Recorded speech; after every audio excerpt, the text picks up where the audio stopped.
स्वस्ति श्री राधा रमणो विजयते।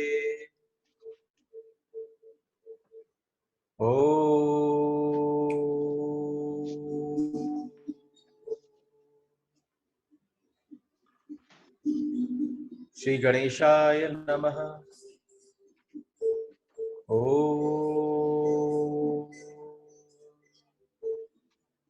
श्री सरस्वत्यै नमः।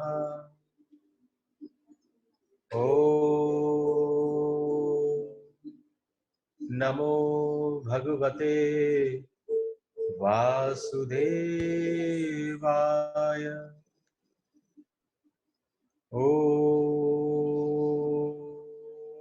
लंबोदरं परम सुंदरं कदंतं रक्तांबरं त्रिनयनं परमं पवित्रम् उद्य दिवाकर करोज्ज्वल कायकान्तं विघ्नेश्वरं सकल विघ्नहरं नमामि। सच्चिदानंद रूपाय विश्वोत्पत्त्यादिहेतवे तापत्रय विनाशाय श्रीकृष्णाय वयं नुमः।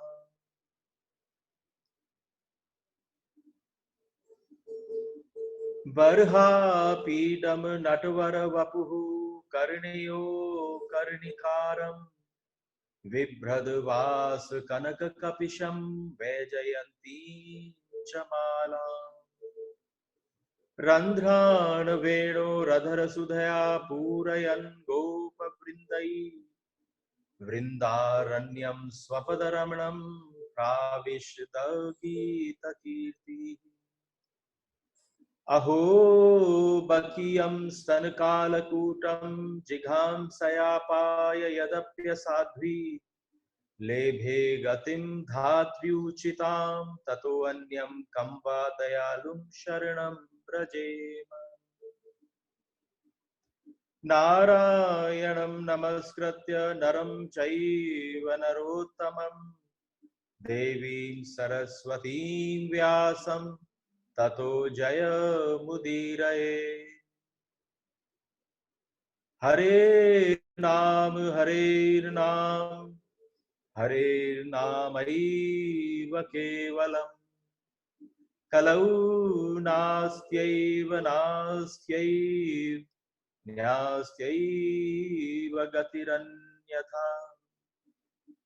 कृष्णाय वासुदेवाय हरये परमात्मने प्रणत क्लेशनाशाय गोविन्दाय नमो नमः। गोविन्दाय नमो नमः। हरे कृष्ण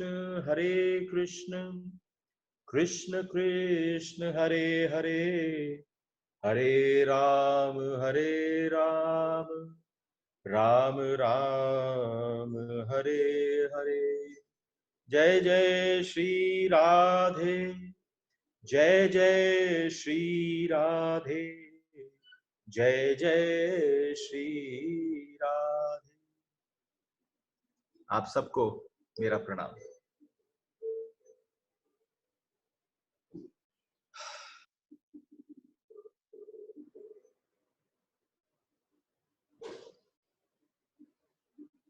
हरि रस वृंदावन ते आयो। प्रारंभ करने से पहले जैसे हर चीज की एक भूमिका बनती है, क्योंकि ये कोई साधारण चर्चा नहीं है। आज मुझे लगता है जिस चर्चा के लिए मेरा जन्म हुआ है, जिस परंपरा में माधव गौड़ेश्वर पीठ वैष्णवाचार्यों की परंपरा में मुझ जीव का अनायास ही चयन हुआ हो और उसमें उस श्रृंखला में जन्म हुआ हो, पर कुछ बातें हैं जो बहुत आवश्यक हैं, ये समझ लेनी भी आवश्यक है। कृपा सिंधु कृपानाथ, दीन बंधु दीनानाथ, अकारण करुणा बरसाने वाले,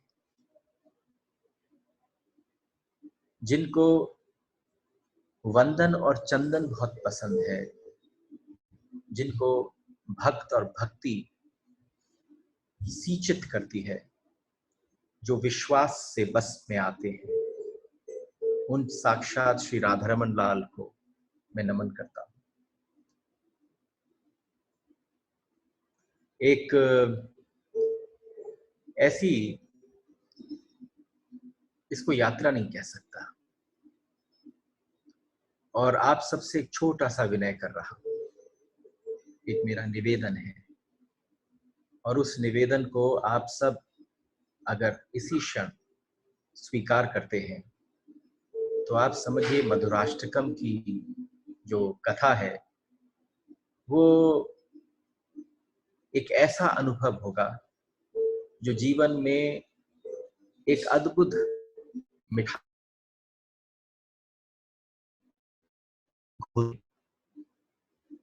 मेरा निवेदन है कि अब तक जो भी कुछ सुना हो, जो भी कुछ श्रवण किया, ये मेरा सिर्फ मधुराष्टकम के लिए ही नहीं, ये मेरा निवेदन हर सत्संग में आप प्रवेश करें उस समय के लिए है।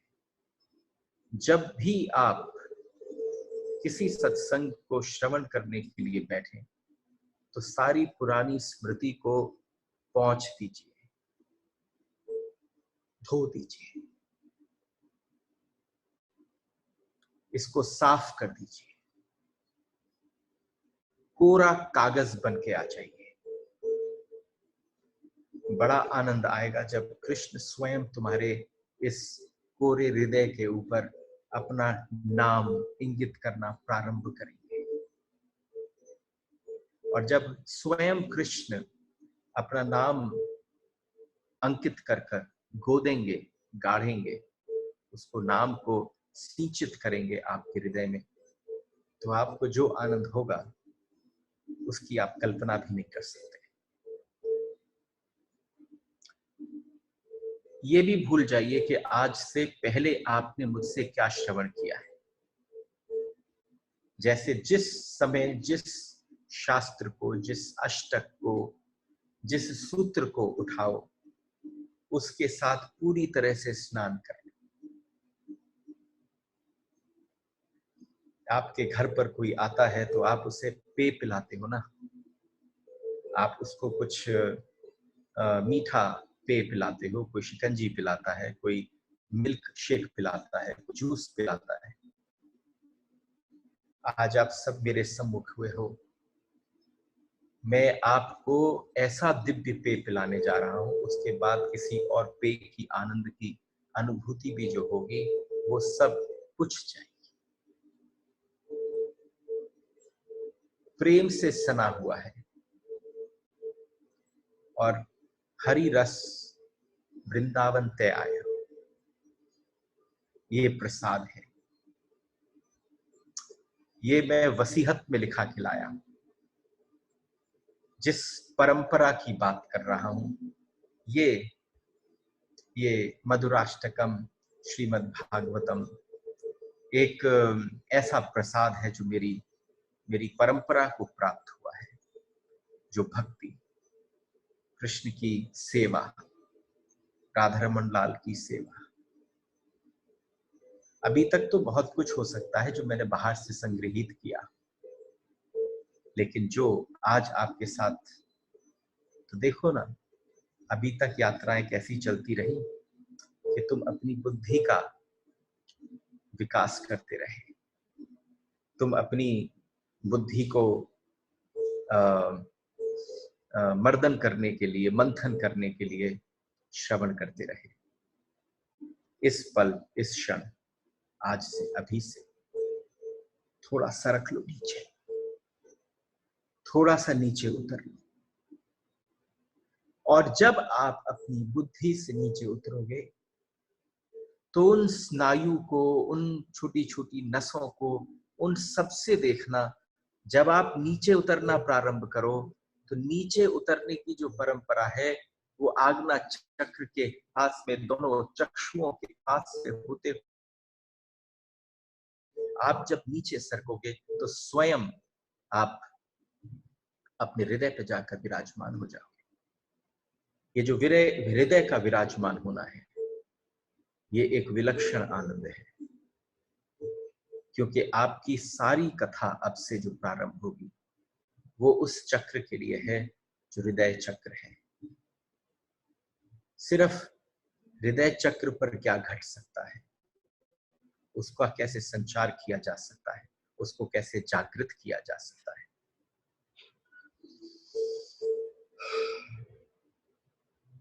तो ये हरि रस राधा रमन जी के चरणों से निकला है। और अगर आपसे वास्तव में कहूं तो मुझे ऐसा प्रतीत होता है कि ये रस मेरे माथे पर गिरा होगा, मैंने भी मंथन किया होगा, लेकिन माथे का विषय नहीं है, बुद्धि का विषय नहीं है, खोपड़ी का विषय नहीं है। इसको सरकाकर मैं धीरे धीरे अपने हृदय के स्थान पर ले गया। कहां से आ रहा है ये रस? आइए आपको बताता हूं कि ये रस आया कहां से है। बद्री नारायण में जो वास करते हैं वो बद्री नारायण प्रभु तप प्रिय है। बद्री नारायण प्रभु तप प्रिय हैं, तप कर रहे हैं, हिमालय की गोद में विराजमान होते हैं और सतत उनके चारों तरफ चंदन लिपट दिया जाता है, चंदन उनके ऊपर रख दिया जाता है, क्योंकि तप कर रहे हैं। और चारों तरफ बर्फीली पहाड़ियां हैं, उन सबके बीच में बैठकर बद्री नारायण प्रभु जो है वो तप कर रहे हैं। तो तप होता है, और जब तप से ताप उठता है, वो ताप को शांत करने के लिए जिस चीज की आवश्यकता है वो चंदन है। हम और आप जब पहुंचते हैं तो हमारे लिए तप्त कुंड की व्यवस्था है। हम अपने थोड़े थोड़े चावलों को उसमें भिगो देते हैं, उनको वहां पर तैयार कर लेते हैं।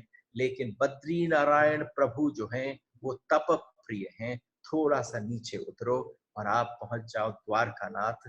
द्वारकानाथ कौन है? द्वारकानाथ सेवा प्रिय हैं। 16,108 पटरानी एक साथ लगातार हर पल हर क्षण 16,108 रानियां जो है द्वारकाधीश की सेवा कर रही हैं, वो सेवा पा रहे हैं। लेकिन कोई ये नहीं कह सकता कि उन्होंने सारी सेवा कर दी।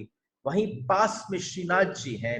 श्रीनाथ जी कौन है? श्रीनाथ जी भोग प्रिय हैं। वहां नित्य 56 भोग लगते हैं। उन 56 भोगों की श्रृंखला बड़ी अद्भुत है, लेकिन कोई भी एक भोग लगाने वाला नहीं कह सकता कि मैंने आज ठाकुर जी को भरपेट खिला दिया। पता नहीं दिन में कितने 56 भोग लग जाते हैं। थोड़े और नीचे आ जाइए तो आपको विट्ठलनाथ के दर्शन होते हैं। विट्ठलनाथ कौन है? विट्ठलनाथ साक्षात कीर्तन प्रिय हैं। ये तो बद्री नारायण तप प्रिय, द्वारकाधीश सेवा प्रिय, श्रीनाथ जी भोग प्रिय और विट्ठलनाथ जी कीर्तन प्रिय। और थोड़ा कीर्तन अगर रात भर भक्त बैठकर कीर्तन करें, जब वारकारी संप्रदाय के सारे गुरुजन बैठकर और उनके सारे शिष्य बैठकर कीर्तन करते हैं, तो हमारे विट्ठलनाथ जी भी रात्रि भर प्रतीक्षा करते हैं कि इस कीर्तन का आनंद ले लूं, इसलिए उनको कीर्तन प्रिय कहा जाता है। दक्षिण भारत में रंगनाथ प्रभु हैं। वो रंगनाथ प्रभु कौन है? कि वो सतत निद्रा में व्याप्त हैं। और जो निद्रा में व्याप्त हैं, इसलिए कहा जाता है कि जो निद्रा में व्याप्त हैं वो कौन है? कि सोते सोते इस पूरी सृष्टि का अवलोकन कर रहे हो। और हमारे रंगनाथ प्रभु हैं, वो निद्रा प्रिय हैं। इधर हमारे पूरब की तरफ जगन्नाथ स्वामी हैं, वो कौतुक प्रिय हैं। वो किस प्रकार के कौतुक प्रिय हैं कि एक बार एक छोटा सा भक्त पहुंच गया, अपने हाथ में थोड़े से चावल और उनको लेकर कि मेरा भोग लगा दो, मेरा भोग लगा दो। किसी ने कहा क्या बात करते हो, यहाँ बोरियों में आता है अनाज, तेरे हाथ में 4 दाने हैं चावल के, उनको कैसे भोग लगा दे? तो जैसे ही वो 4 दाने हाथ में लिए गए तो उसने छूटते ही कहा कि एक बार बस ये भोग लगा दो। सामने बैठकर हमारे जगन्नाथ स्वामी को देखा न गया कि केवल मेरे दरबार में आकर जो बोरियों में अनाज लाए उसका भोग लगे, तो वो स्वयं मूर्ति में से प्रकट होकर उसका हाथ पकड़कर भंडार की तरफ ले गए। और जैसे ही भंडार की तरफ लेकर पहुंचे, उन्होंने उस हाथ को लिया और उस हाथ को लेकर भंडार में उल्टा कर दिया। उसमें से जो चावल थे वो निकलना प्रारंभ हुए और वो चावल ऐसे निकले कि पूरी की पूरी जगन्नाथ जी के मंदिर में चारों तरफ बाहर बहने लगा चावल। तो सब ने जाके जगन्नाथ स्वामी से कहा, आज के बाद कोई एक दल भी लेकर आएगा तो वो भोग में अर्पण होगा। हमारे जगन्नाथ स्वामी कौतुक प्रिय हैं, हमारे पास में गिरिराज हैं, वो परिक्रमा और दुग्ध प्रिय हैं। वो परिक्रमा कर रहे हैं, दूध की परिक्रमा कर रहे हैं, दूध के बड़े आनंद लेने वाले। लेकिन जहां से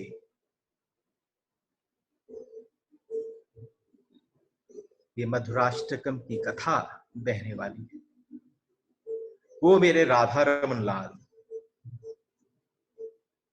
प्रेम प्रिय है। वो राधा रमन लाल केवल प्रेम प्रिय हैं। 2 बूंद,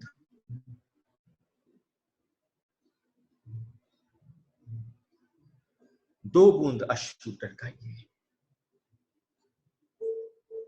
और एक तुलसी दल अर्पण कर दीजिए। जहां आप 2 बूंद अश्रु और एक तुलसी दल अर्पण करते हैं, वो रीझ जाते हैं। ऐसे है राधा रमन। कौन पिला रहा है? दासो हम राधा रमन, श्री राधा रमन का दास हूं। और ये जो 7 दिवस मैंने अपने लिए मांगे, इसलिए मांगे कि बैठकर चिंतन करूं आनंद से, कि एक बार जब आप सबके सम्मुख बैठूं तो ऐसा लगे जैसे साक्षात वो मधुराष्टकम का भाव जो है। तुम्हें एक छोटी सी बात बताऊं कि राधा रमन लाल मीठे नहीं है। He is not sweet. Who is he? He is sweet incarnate, जिससे मिठास पैदा होती है, जिससे मिठास प्राप्त होती है, वो साक्षात श्री राधा रमन लाल है। और कौन से भाव की कथा को, देखिए, जिस समय पर जिस चीज का श्रवण किया जाए, वो श्रवण करना एक अंतर है, एक सुनना और एक श्रवण करना। तो आप समझना कि मैं पहले इसको श्रवण कर चुका हूं, मैं अपनी बुद्धि से सरकाकर इसे हृदय में व्याप्त कर चुका हूं। और जैसे आपसे कहता हूं, जब कोई आ जाता है भीतर, तो बिल्कुल ऐसे चलना जैसे कोई गर्भिणी चलती है अपने बालक को सजो कर। अगर किसी का बहुत ख्याल रखना होता है तो आपके हाथ कितने भी कठोर हों, लेकिन जब आप किसी को कोमलता का एहसास दिलाते हो तो आपके हाथों से जो कोमलता बरसती है, वो कोमलता से अपने भीतर बैठे हुए उस परमात्मा तत्व को, उस भगवान के भाव को, उस भक्ति को वैसे संभाल कर चलना। क्योंकि अगर इस पल तुमने उसको हल्का सा भी इधर उधर किया तो वो कहीं और इधर उधर दिशा, किसी माया के जाल में, संसार की आसक्ति में कहीं और पड़ जाए। इसलिए आपसे कहता हूं कि जिस समय इस मधुराष्टकम की कथा में प्रवेश किया, और मधुराष्टकम की कथा में जब मैंने आप सबसे बात कही कि आप मधुराष्टकम में ऐसे ही प्रवेश नहीं कर सकते, हो सकता है कि आज का समय आपके हृदय को तैयार करने पर, वो भूमि को रोपने पर मैं थोड़ी अपनी भाषा की खुरपी और कुदाली ले आया हूं कि जहां पर जो भूमि है हृदय की, वो थोड़ी सी सख्त हो तो थोड़ी नरम बना दूं, उसमें कुछ खाद डालना हो तो खाद डाल दूं, उसमें अगर थोड़ा सा जल आदि डालना हो तो जल आदि डाल दूं, सब कुछ डालकर तैयार कर दूं। अरे भाई, एक बड़ा अद्भुत सा हमारे श्रीमद् भागवत के प्रथम अध्याय का प्रथम श्लोक है, जन्माद्यस्य यतोऽन्वयादितरतश्चार्थे श्रविक्यः स्वराट् तेने ब्रह्म हृदय आदि कवये मुह्यन्ति यतः सूर्यः तेजो वारी मृदाम। कुछ कुछ श्लोक होते हैं जिनमें एकाध शब्दों पर ध्यान अटक जाता है। तेजो वारी मृदाम यथा विनिमयो यत्र तिसर्गो मृषा धाम्ना स्वेन सदा निरस्त कुहकम सत्यम परम धीमहि। श्रीमद् भागवत जब प्रारंभ होती है तो हमारे व्यास जी ने जब उसकी रचना करी तो उन्होंने ये नहीं कहा, उन्होंने एक बार भी इसका वर्णन नहीं किया कि कृष्णम परम धीमहि, कृष्ण कौन है, कृष्ण सबसे परम स्थान पर कौन है, कि अगर एक जना एक बात को जानना चाहे तो सत्य ही केवल कृष्ण है, सत्यम परम धीमहि। लेकिन यहाँ पर आप सबका ध्यान क्योंकि मधुराष्टकम प्रारंभ कर रहा हूं और पहले ही श्लोक पर आपके हृदय की भूमि को उपजाऊ बना देना चाहता हूं, जिससे पहले कि एक पहला बीज भी डालूं अंदर तो ऐसा न हो कि तुम्हारी भीतर तैयारी ना हो चुकी, तुम्हारे भीतर उसकी सारी संरचना तैयार न हो गई हो। तुम घबरा मत जाना कि मैंने तुम्हें किसी अंधेरे स्थान पर किन बीज को छोड़ दिया है, ऐसा नहीं किया मैंने। जैसे ही इसको समझाऊं तो समझ जाना कि मैंने आपके हृदय के लिए क्या व्यवस्था करी है कि जब तेजो वारी मृदाम, तेजो का मतलब क्या है, अग्नि। अरे भाई जाओ जाओ जल्दी जाओ, समय पुराने समय पर जब कोई बर्तन गंदे होते थे उन गंदे बर्तनों साफ करने के लिए उन पर तेल आदि सब कुछ लगा हुआ होता था, तो उसको साफ करने के लिए, रगड़ने के लिए क्या जरूरत होती थी कि भाई अग्नि ले आओ, अग्नि ले आओ। कि आग कहां से आएगी, कौन सी वाली आग ले आए, कहाँ की आनल ले आए, कैसी अग्नि चाहिए कि भैया पूछो कहाँ की चाहिए, सिगड़ी की चाहिए, कोयले की चाहिए, कंडे की चाहिए, केरोसिन ऑयल की चाहिए, ये बता दो कौन सी वाली अग्नि चाहिए। तो भैया तुम मधुराष्टकम की कथा सुनने के लिए आए हो, तुम्हारे हृदय में भी एक अग्नि चाहिए, तुम्हारे हृदय में भी एक अग्नि चाहिए। भाई ये अग्नि कौन सी अग्नि है कि जो कृष्ण के हृदय में, जिसके हृदय के अंदर कृष्ण ताप उठकर जल रहा हो कृष्ण मिलन के लिए, ऐसे जलते हुए हृदय से अपने हृदय को मिलाकर जो अग्नि मिलती है उस अग्नि को ले आए।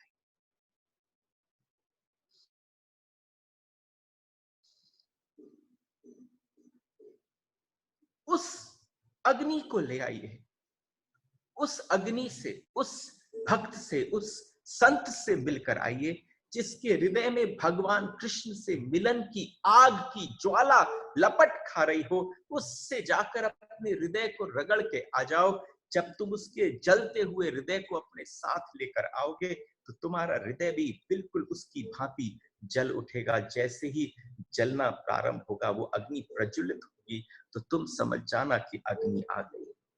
तेजो, तेजो वारी, वारी का क्या तात्पर्य है, वारी का मतलब है जल। भैया कहीं का जल भी ले आओ। भाई अग्नि प्रकट हो गई, अग्नि तैयार हो गई, बर्तन साफ करने हैं, बर्तन साफ कैसे होंगे, संभव नहीं है। पानी की भी आवश्यकता है कि जाओ जाओ कहीं से जल ले आओ। कि बोलो कहाँ का लाऊं, गंगा का लाऊं, यमुना का लाऊं, सरस्वती का लाऊं, कौन सी नदी, कौन से कुएं का लाऊं, किस स्थान का जल ले आऊं। उन्होंने कहा नहीं नहीं, ऐसा वैसा जल नहीं चलेगा, यहाँ पर तुम्हारे हृदय को साफ करने की जो आनंद की अद्भुति है उसकी तैयारी करनी। तो कौन सा जल चाहिए कि भाई वैसा जल चाहिए जो कृष्ण विरह में आंख से बहता हो, वो जो बूंद निकलती हो आंख से, वो जो धारा बह रही हो, उस जल को इकट्ठा करके। तो तेजो वारी मृदाम, कौन सी अग्नि चाहिए कि भक्त के हृदय के अंदर तपती हुई अग्नि चाहिए। और कौन सा जल चाहिए कि अपनी आंखों में से बहता हुआ कृष्ण प्रेम की धारा का रस चाहिए। लेकिन अब मट्टी भी चाहिए, क्योंकि पुराने समय में डिटर्जेंट नहीं होते थे, पुराने समय में किसी और प्रकार की चीज नहीं होती थी। चाहिए क्या था, क्या आवश्यकता थी, तो उन्होंने कहा अगर भैया कोई चीज चाहिए तो मट्टी ले आओ। बोलो कौन सी मट्टी लाऊं, रेड सॉइल लाऊं कि ब्लैक सॉइल लाऊं, कि कौन सी वाली मट्टी ले आओ? कि नहीं नहीं भैया, इन मट्टियों से नहीं चलेगा, किसी ऐसे संत के पीछे पीछे चल पड़ो जिनके चरणों की रज जो है, रेणु जो है वो नीचे बह रही हो, उन्हें पता भी ना हो। उसके जाने के पश्चात, किसी भक्त के जाने के पश्चात उसके चरण की रज की रेणु उठा कर ले आओ। जब ये लेकर आओगे, इसके बाद इन तीनों का मिश्रण तैयार करना और अपने हृदय को उससे माज लेना। जब माजोगे तो तुम्हें पता चलेगा पहली बार तुम्हारा हृदय तैयार हो गया। उस समय पर तुम्हें पहली बार अनुभव होगा कि तुम्हारा हृदय जो है वो तैयार हो गया। तेजो वारिमृदाम यथा विनिमय। कैसी तैयारी करनी है? अपने हृदय को उसके लिए तैयार करना है। और तैयार करना किसने सिखाया है? हमें अपना हृदय तैयार करना तो केवल गोपियों ने सिखाया है। कल मैंने आपसे कहा था, जब आप गीता सुनते हो तो समझ में क्यों नहीं आती? क्योंकि तुम अर्जुन होके नहीं सुनते, तुम कंफर्ट में सुनते हो। तुम्हारे जीवन में कहीं युद्ध जैसी अवस्था नहीं आई, वो उत्तेजना, वो उत्साह, वो भीतर प्रश्नों के अंबार नहीं जगते। इसलिए कोई आकर कृष्ण तुम्हें सुना जाता है तो पता नहीं चलता। और तुम नचिकेत की भांति क्यों नहीं सुनते? क्योंकि नचिकेत की भांति तुम हो नहीं पाते, क्योंकि तुम्हें लगता है कि मृत्यु बहुत दूर है। लेकिन जब इन शास्त्रों को सुनते हो तो पता चलता है कि अगर मन की स्थिति नचिकेत जैसी हो जाए, मन की स्थिति अर्जुन जैसी हो जाए, जिस समय कृष्ण को लगा कि मेरे कहने से पता नहीं चलेगा, युधिष्ठिर को भीष्म पितामह के पास भेज दिया महाभारत। अरे पूरा का पूरा सारांश अगर श्रीमद् भागवत का कोई हमसे पूछता है तो हम उससे क्या कहते हैं? हमारे श्री कृष्ण जब उद्धव को ब्रज भेजा तो उन्होंने उद्धव से कहा, हे उद्धव, गच्छ गच्छ गच्छ ब्रज। अरे मेरे ब्रज को की तरफ जाओ, कृष्ण की तरफ। अरे क्या अद्भुत, क्या विलक्षण है अद्भुत। श्री कृष्ण कह रहे हैं उद्धव से, अगर उद्धव कृष्ण के पास रहते हैं, कृष्ण के अनुचर हैं, कृष्ण के संबंधी हैं, कृष्ण की छाया की तरह से उनके साथ रहते हैं, लेकिन कृष्ण को लगा मेरे सन्निधि से इसको कुछ प्राप्त नहीं होगा, इसकी अगर हृदय का परिवर्तन करना है तो कहां भेजूं? तो उन्होंने कह दिया, एक बार उद्धव अगर जाना है तो ब्रज चले जाओ। हे उद्धव, तुम ब्रज चले जाओ, मेरी गोपियों के पास चले जाओ। तो सोचो, कृष्ण को जो समझ में नहीं आया, कृष्ण को ये बात पता नहीं चली, कैसे समझाऊं उद्धव को? उद्धव जो ज्ञानी है, वेद के प्रकांड विद्वान है, लेकिन उनके ज्ञान चक्षुओं को प्रेम के चक्षुओं में कैसे परिवर्तित करूं? तब श्री कृष्ण ने उद्धव को ब्रज भेज दिया। आपने कितना भी सुना हो, कितना भी श्रवण किया हो कृष्ण के समय पर आप सबसे एक बात अवश्य कह सकता हूं कि जो रस हमारे वृंदावन में व्याप्त है कृष्ण का, अनायास ही छोटा छोटा गली में चलता हुआ एक बालक भी कभी कभी ऐसी बात कह जाता है कि आप उठाते और अपने हृदय से आलिंगन करते। गच्छ ब्रज। श्री कृष्ण कह रहे हैं उद्धव से, जाओ मेरी गोपियों के पास जाओ। तुम मधुराष्टकम श्रवण नहीं कर पाओगे जब तक कि तुम गोपी न बन जाओ, गोपी जैसा भाव ना आ जाए। तुम जितनी भी कथाएं सुनते हो, सूरदास आदि किसी की भी, तुम्हें लगता है सूरदास केवल नाम के सूरदास थे, भीतर तो गोपी भाव जाग गया था। जिसके भीतर गोपी भाव न जाग जाए उसके लिए असंभव है। और एक और छोटा सा कभी कभी क्या होता है, हमारे सब लोगों की एक अलग अलग प्रकार की अवस्था होती है किसी विषय की तरफ आकर्षित होने। जब एक बहुत ही दूसरा विषय, वेदांत का विषय स्पर्श किया, तो मुझे बिल्कुल पता था कि सामने जितने लोग हैं वो वेदांत के प्रिय हैं। ये भी मेरे लिए बहुत आवश्यक है आप सबके बीच में प्रस्तुत करना कि जितने लोग यहाँ पर श्रवण कर रहे हैं वो भी सब भक्ति उपासना के पथिक हों। और छोड़िए भक्ति उपासना के पथिक हो या ना हो, जिनको भी जीवन अब हृदय की सेंटर से, आपके शरीर में हर बार कोई ना कोई सेंटर्स होते हैं, अगर आपके जीवन में सेंटर जो है वो आपका हार्ट हो जाता है, हृदय हो जाता है, तो ही मधुराष्टकम आपके लिए है। अगर आप हर छोटी छोटी बात में तर्क के बाल खोलें तो मधुराष्टकम आपके लिए नहीं है। लेकिन अगर आपको लगता है कि आपके जीवन में एक परम मिठास की आवश्यकता है, ऐसी एक कि जहां जाओ वो खुशी जो है वो तुम्हारे चेहरे का साथ न छोड़े, वो आनंद जो है वो तुम्हारे को चारों तरफ लपेट कर रखे, तो आप समझना मधुराष्टकम आपके लिए है। कैसा भाव चाहिए, ऐसा भाव। आपको पता है, एक क्षण लगे कि मैं सीधे सूत्र में प्रवेश करूं, आप सबके साथ बैठकर गाऊं, हृदय अधरम मधुरम वदनम मधुरम नयनम मधुरम हसितम मधुरम हृदयम मधुरम गमनम मधुरम। लेकिन क्या मुझे लगता है कि थोड़ी सी तैयारी करा दूं, ऐसा ना हो जाए कि मैं थोड़ा सा आगे निकल जाऊं और आप थोड़े से पीछे हो जाओ। मजा इस बात का है कि मैं ऐसी आप लोगों के साथ एक रस्सी बांधूं। आप देखो ना, भगवान जब हमारे वृंदावन में उन्होंने चोरी की लीला करी और जिस दिन अपने घर में ही उत्पात मचाया, तो उसके पश्चात श्री कृष्ण का नाम दामोदर पड़ गया। और जब श्री कृष्ण का नाम दामोदर पड़ा तो बड़े आश्चर्य की बात है कि वृंदावन में जब मंदिर बना तो उस मंदिर का नाम रखा गया राधा दामोदर।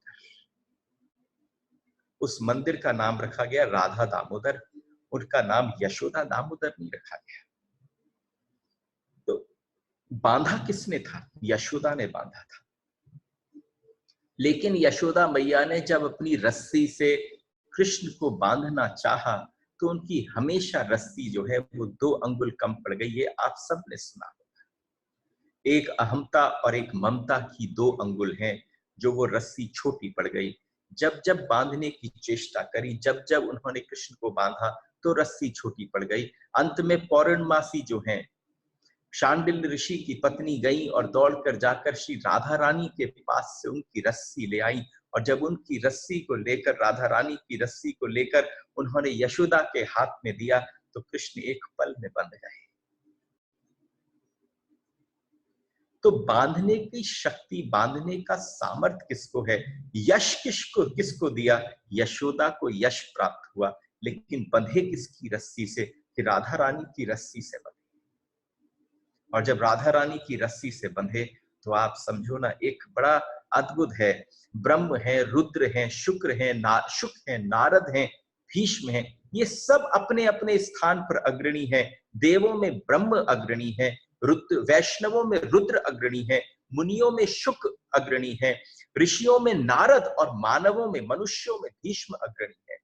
ये सारे मिलकर भी, सारी परंपरा को कर भी भगवान को रीझ नहीं पाते, हाथ जोड़कर खड़े हो जाते हैं कि आप कृपा करो। और हम और आपकी गिनती किसमें? जो हर उसमें अग्रणी है,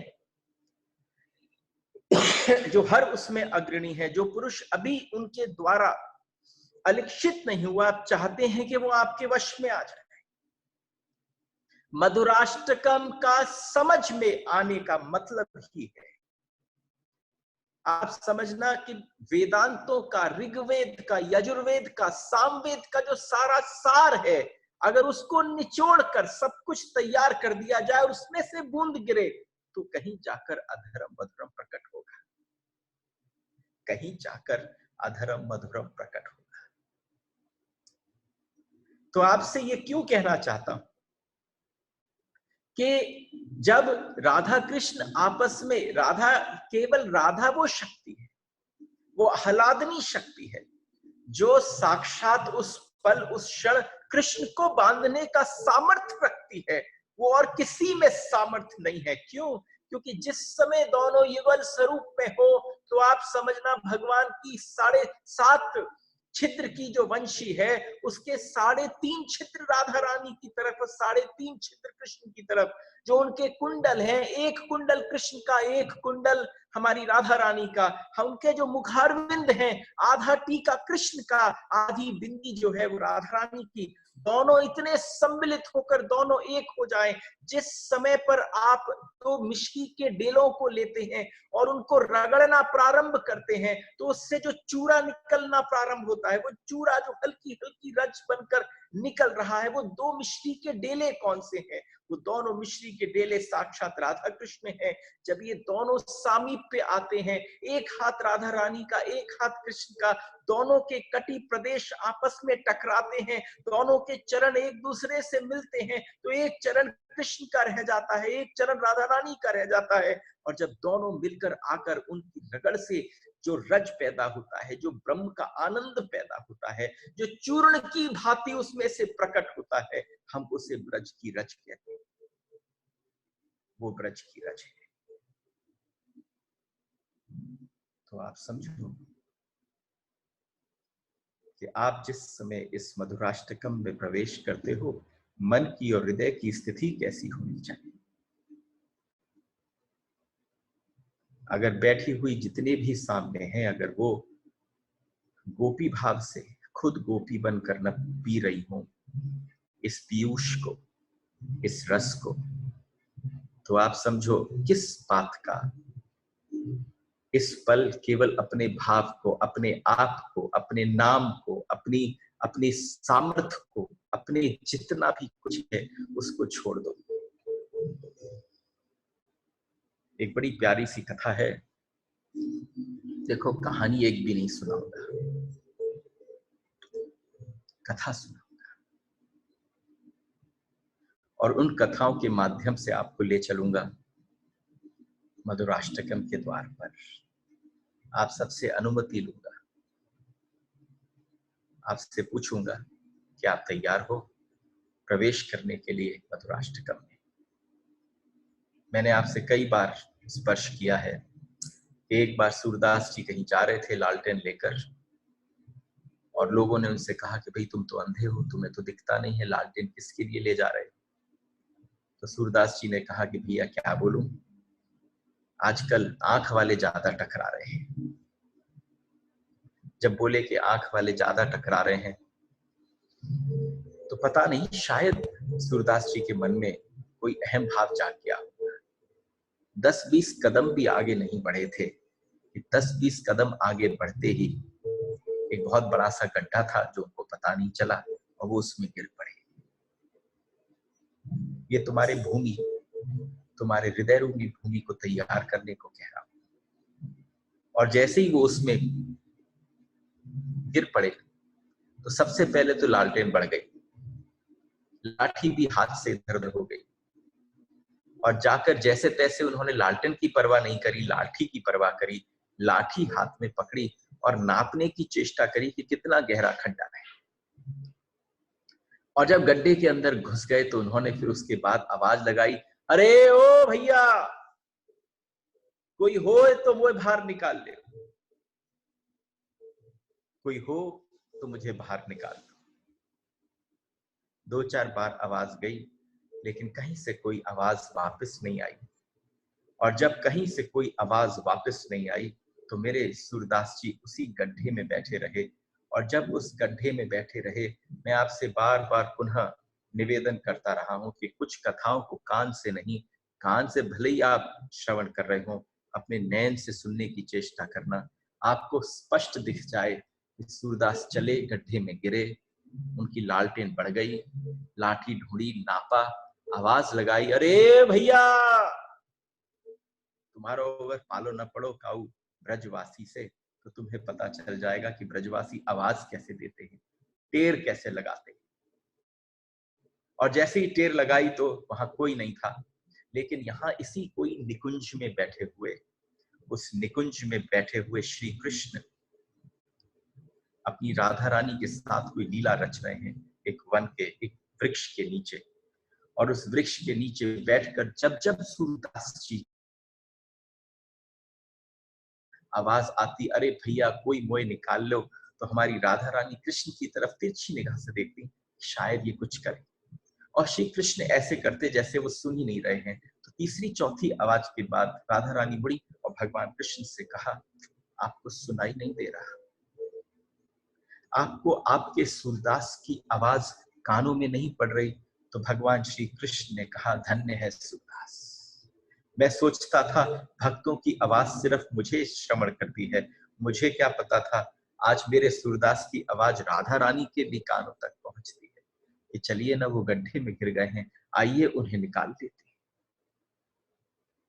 अगर आप दर्शन कर पाओ और अगर मेरी वाणी आपको दर्शन करा पाए, तो उस निकुंज के उस वृक्ष के नीचे से प्रिया जी ठाकुर जी के संग जब खड़े हुए, तो जैसे ही हल्के हल्के कदमों से चलना प्रारंभ किया, तो आप समझो उनके प्रथम चरण पर, अरे इस पृथ्वी पर जहां राधा रानी के सुकोमल चरण पड़े, तो उनकी जो नुपुर, जो पाजेब उन्होंने धारण कर रखी है, वो कैसी रुंझुन करती होगी। प्रकृति में से, धरती में से कैसी कैसी अद्भुत विलक्षण आनंद प्रकट होता होगा। जब सब कुछ आनंद और विलक्षण तरीके से प्रकट होता था, तो रुंझुन कर कर आ रही थी और उस पाजेब में से ध्वनि निकल रही थी। और वो ध्वनि कैसी थी? छम छम छम छम छम छम की आवाज सुनी और कुछ सुनाई नहीं दिया। राधा रानी जिसको चाहे वो श्रवण, वो सुनाई दे, वो उनके कानों में पहुंच जाए। जैसे ही छम छम पहुंची, तो यहाँ पर कोई मनस्विद हो, कोई किसी प्रकार की ह्यूमन टेंडेंसीज के साथ मिलने जुलने वाला व्यक्ति हो, तो कह सकता है कि जिसकी नेत्र की इंद्रियां कहीं गायब हो गई, तो नेत्र की इंद्रियों से सारी शक्ति जो है वो कर्णेंद्रियों में व्याप्त हो गई। और जब कर्णेंद्रियों में व्याप्त हुई, तो उस समय पर वो छोटी सी पाजेब की जो रुंझुन रुंझुन ध्वनि थी, वो छम छम कर कर हमारे सूरदास जी के कानों में पड़ी। एकदम उनमें उत्तेजना आ गई और वो अपने गड्ढे में खड़े होकर बोलने लगे, अरे ओ भैया, जो भी हो, जहां पर भी हो, जा गड्ढा में, मैं सूरदास अंदर गिर पड़ो। धीरे धीरे वो ध्वनि पास आने लगी, और जब भगवान श्री कृष्ण ने देखा वहां पर पड़े हुए सूरदास को उस गड्ढे में, तो समझना ये ब्रज है, ये मेरा कन्हैया है, और वो कोई साधारण नहीं है। वो साक्षात कौन है? कि वो सूरदास है। और जब सूरदास को पड़े देखा, तो तुम्हारा अगर संबंध भयो नाए, तो ऐसो संबंध एक ब्रजवासी से कर लेना चाहिए कि जब अंदर बूढ़े से सूरदास गिर पड़े थे, तो उन गिरे हुए सूरदास को, पड़े हुए अंदर गड्ढे में पड़े हुए को, हमारे कृष्ण जब उस गड्ढे के ऊपर खड़े हुए और उन्होंने कहा, और डोल ले। उन्होंने कहा, ये अरे तेरी जे उम्र बाहर डोलने की ना है, घर पे रहने की है। अरे रात को इतने समय पर कोई डोलता है? तो वहां पर सूरदास जी ने भी वही भाषा में बात की, अरे इतनी प्यारी तेरी बोली, तू बाद में बोलियो, पहले वो बाहर निकाल ले, और जा जरा चार पांच बड़े बड़े पट्टन को बुला के ले आ। तेरी भोली प्यारी सी इतनी मधुर वाणी से साफ पता चलता है तू तो एक किशोर की है, तू एक बालक की जैसा है, किसी और को बुला कर ले आ। लेकिन यहाँ पर जिस समय सूरदास जी ने ये कहा, तो भगवान श्री कृष्ण ने कहा, नाना मेरी मैया ने दूध मक्खन मुझे बहुत खवायो है। अरे बाबा, तू अपनी लाठी ऊपर कर, देख मैं तो तेरी लाठी के सहारे खींच लूंगा। तो नंद सूरदास जी ने भी कोई बहस नहीं करी, अपनी लाठी जैसे ही ऊपर सरकाई और पकड़कर उस लाठी को जैसे ही बाहर खींचा, तो सूरदास जी आ गए, इतने वेग से आए कि उनका जो हाथ था वो राधा रानी के चरणों से स्पर्श किया, और स्पर्श कर कर जो उनकी पाजेब थी, वो पाजेब वहां एक चरण की खुल गई। अपनी लाठी ढूंढ रहे थे, लाठी नहीं मिली। आज राधा रानी की पाजेब हाथ में आ गई, और जब राधा रानी की पाजेब हाथ में आई, तो उसी समय हमारे कृष्ण जो वहां छोटे बालक के रूप में उनके समक्ष खड़े थे, उन्होंने कहा, आ भाई बुढ़ऊ, ऐसा है, अब तू बहुत डोल लियो, अब चुपचाप घर चले जा, अगली बार गिर गया तो कोई तो निकालने ना आएगा। जब कहा कि निकालने नहीं आएगा, तो उसी समय राधा रानी को चुपचाप संग लिए, क्योंकि राधा रानी ने कह दिया था, ऐसा ना हो जाए कि कृष्ण को ये पता चल जाए कि मैं भी आप, सूरदास को ये भी पता चल जाए कि मैं भी आपके साथ हूं। तो बताया ही नहीं, लेकिन जब जाने लगी प्रिया जी तो उनके एक चरण से पाजेब की ध्वनि आ रही थी और एक चरण से पाजेब की ध्वनि गायब थी।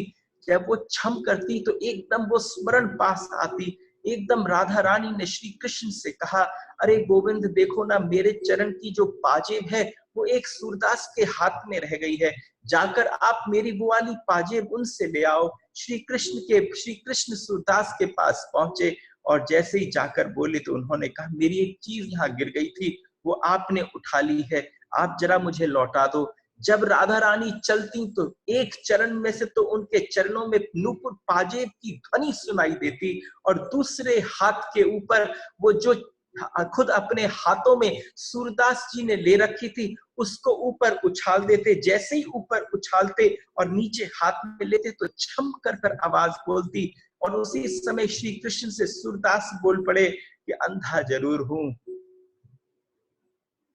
पर दर्शन जरूर कर सकता। मुझे अनुभव हो जाता है, एक होता है अनुभव, एक होती है अनुभूति। अरे अनुभव तो बहुतों को हो सकता है, लेकिन संतों को जो होती है वो अनुभूति होती है। हो न हो तुम ही मेरे कृष्ण हो। अरे तुम्हें तो बैठकर कितनी कविताएं लिख डाली मैंने, अब तुम मेरे सामने खड़े हो, एक कृपा करो, जिनकी ये पाजेब है उन्हें भी मेरे सामने ले आओ। देखो सूरदास आंख से अंधे थे, लेकिन आंख से अंधे सूरदास ने श्री कृष्ण से क्या कहा, ये जिसकी है, दर्शन करने के लिए आंखें नहीं चाहिए। दर्शन करने का तात्पर्य क्या है? दर्शन करने का तात्पर्य है कि जिसको आप अपने आंख में एक बार बसा चुके हो, उसको धीरे धीरे रिस रिस रिस रिस कर कर हृदय में अगर स्थान दे देते हो, हृदय में अगर उसे व्याप्त कर लेते हो, हृदय के पूरे स्थान को खाली कर कर उसको बैठा लेते हो, उस समय पर पता चलता है कि आपने प्रथम बार जीवन में दर्शन किया। तो दर्शन का ही प्रताप है कि फिर ये जगत को देखने वाली आंखें हो चाहे ना हो, कोई फर्क नहीं पड़ता, क्योंकि सामने जिस समय उन्होंने देखा, अनुभव किया, अनुभूति हुई कि ये कोई साधारण बालक नहीं है, हो ना हो ये मेरा कृष्ण है। उसी समय राधा रानी भी समक्ष सामने प्रकट हो गई और प्रकट होकर उन्होंने उसी समय, आज सूरदास ने पहली बार अगर कान में सुनाई दिया तो छम छम दे रही थी। That was the closest that he had ever heard of Radha Rani. लेकिन जैसे ही वो छम छम की ध्वनि बंद हुई तो राधा रानी बोली, हाँ सूरदास, मैं हूं कृष्ण के साथ, मैं ही हूं राधा। आज मेरी बहुत इच्छा है कि मैं तुम्हें दूं।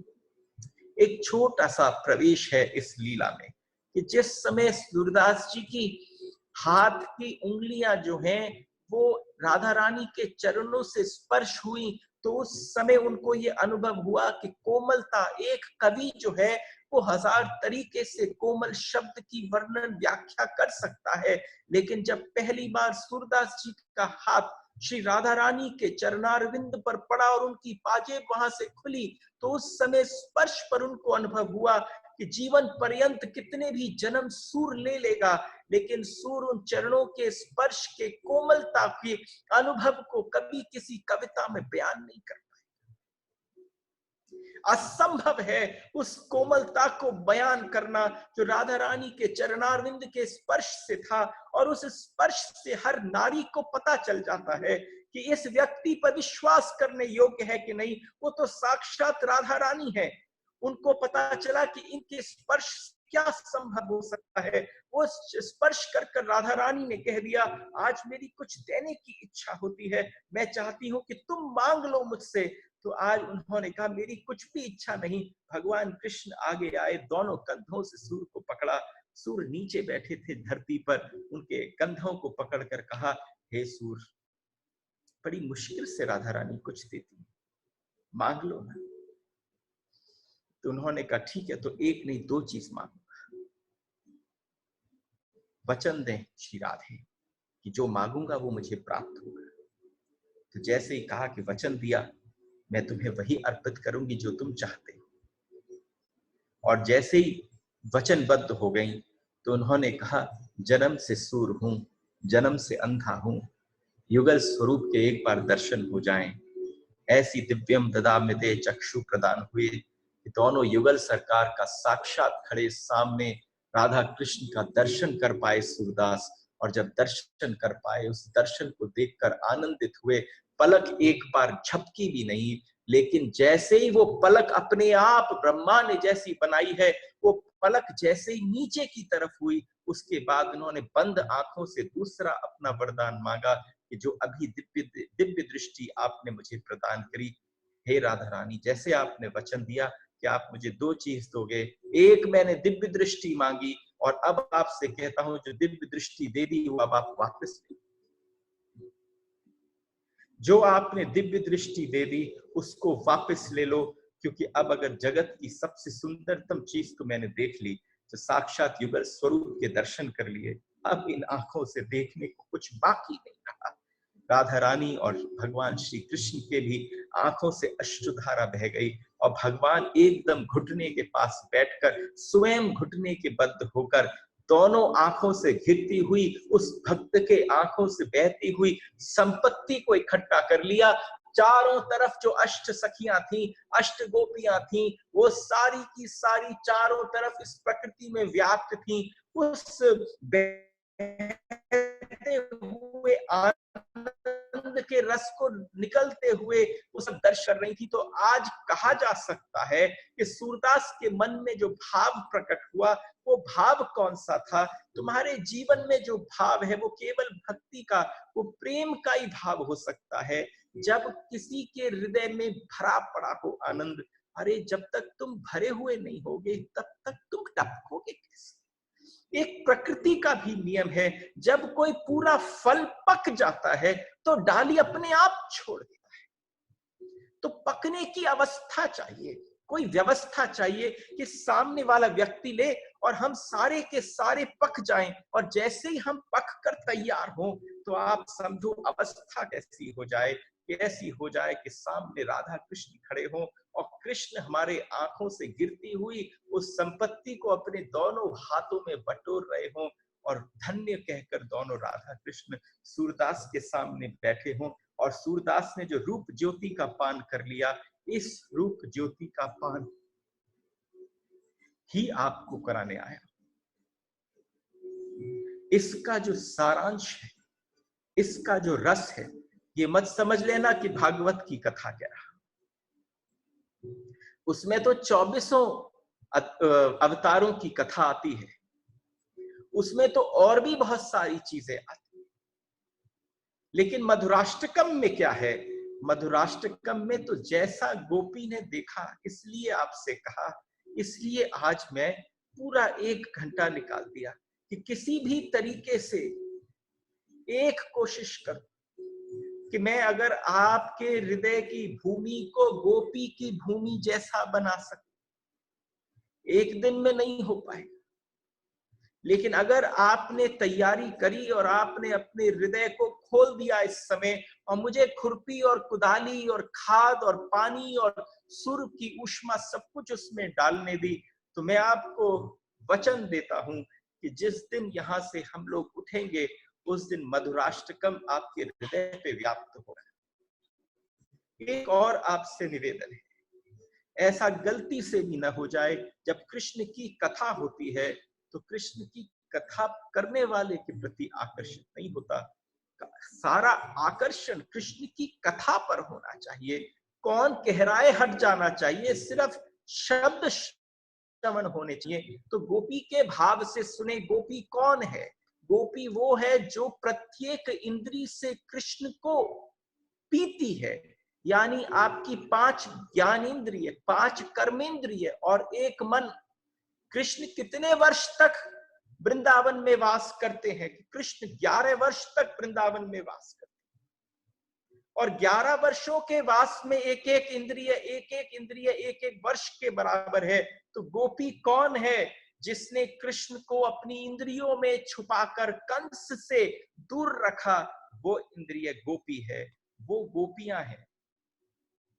अगर हो सके तो आप भी अपने हृदय के भीतर, हृदय के आनंद में उसको एकदम भीतर प्रविष्ट कराकर, विद्यमान रहकर अगर रख पाओ, जो अपनी इंद्रियों में इस संसार के रस को हटाकर, इस रसों को दूर कर कर कृष्ण को एक एक इंद्रिय में व्याप्त कर ले, उसको गोपी कहते हैं। इस भाव को अगर आज आप लेकर सो जाओ कि न तो तुम पुरुष हो, न तुम नारी हो, तुम कौन हो, तुम इंद्रिय हो, तुम गोपी हो, और वो इंद्रिय आज इस भाव के साथ सोए, तो कल से हम प्रारंभ कर सकते हैं। अधरम मधुरम वदनम मधुरम नयनम मधुरम हसितम मधुरम हृदयम मधुरम गमनम मधुरम मधुराधिपते रखिलम मधुरम। इसमें प्रवेश करेंगे कल से। और एक और आपको बात कहूं, एक बार प्रारंभ हो जाए तो उस भाव को पूरी तरह से बहने देना, यहां मत बैठा लेना। यहां सुनना, कान यहां पर है, लेकिन सुन के बस नीचे सरकाना, एक ही उद्देश्य है। और आपको बता दूं इसके श्रोता कौन है। इसके श्रोता जो हैं वो साक्षात श्री कृष्ण हैं, क्योंकि मधुराष्टकम आपस में अष्ट गोपियों का संवाद है। आपस में गोपियां एक दूसरे को दिखा रही हैं। ठाकुरानी घाट पर बैठे हैं, श्रीमद वल्लभाचार्य हल्का सा पीछे मुड़कर देखते हैं, 8 गोपियां खड़ी हैं, और 8 गोपियां खड़े होकर एक दूसरे से कह रही, अरे बावरी देख, अधरम मधुरम। झांकी केवल अधर पर बैठ गई तो दूसरी कहती है, अरे हट, अरे एक बार अधर को छोड़, बदन को देख। जब बदन को देखना चालू किया तो दोनों के कंधे जुड़े हुए थे। उन दोनों के कंधों के बीच में तीसरी ने अपना अपना मुंह घुसाकर कहा, नयनम मधुरम।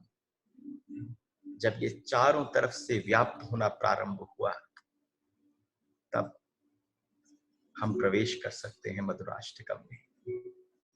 मेरी अल्प आयु से, अल्प बुद्धि से जितना आज हृदय को तैयार करने की चेष्टा की गई, ये तो श्रोता के आशीर्वाद से ही संभव है। आप जैसे प्रश्न करेंगे, आप जैसी जिज्ञासा करेंगे, आप जैसा मेरे साथ भाव रखेंगे, मुझे लगता है मेरे भीतर बैठा मधुराष्टकम वैसा ही आपके भीतर बैठना प्रारंभ कर देगा। आप सबको प्रणाम करता हूं। एक बात और before I leave I want to say, एक व्हाट्सएप ग्रुप बना है जिसको हम नियंत्रित करने की चेष्टा कर रहे थे कि कोई उस पर गुड मॉर्निंग मैसेजेस, प्रणाम, नमस्कार ना करे। क्यों? क्योंकि हम सारे ग्रुप्स इसीलिए छोड़ देते हैं, लेकिन वो ग्रुप इसलिए है कि आप सब सिर्फ प्रश्न करें। उसकी मेरे स्टाफ ने सेटिंग्स चेंज करी, मैं उसकी सेटिंग्स को ओपन टू ऑल करना चाहता हूं, इसलिए कि हम बड़ी गंभीरता से उस ग्रुप पर पहुंचकर प्रश्न कर सकें, तो सबके लाभ की बात हो सके। एक ऐसा ग्रुप भी बना सकें जिसमें सिर्फ हम अपने प्रश्न कर सकें। इसलिए आप सबको प्रणाम करता हूं और वो प्लेटफॉर्म ओपन करूंगा जिससे कि आप बहुत आनंद से संवाद कर सकें। पिछली बार संवाद नहीं हो पाया, इसलिए आप सबको प्रणाम। राधे राधे। कल 11 बजे पुनः मिलेंगे। If any questions that everybody should ask. Radhe Radhe.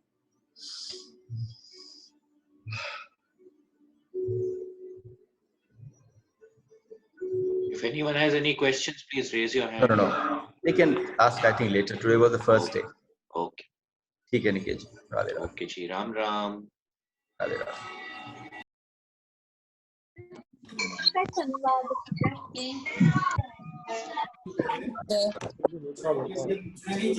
धन्यवाद।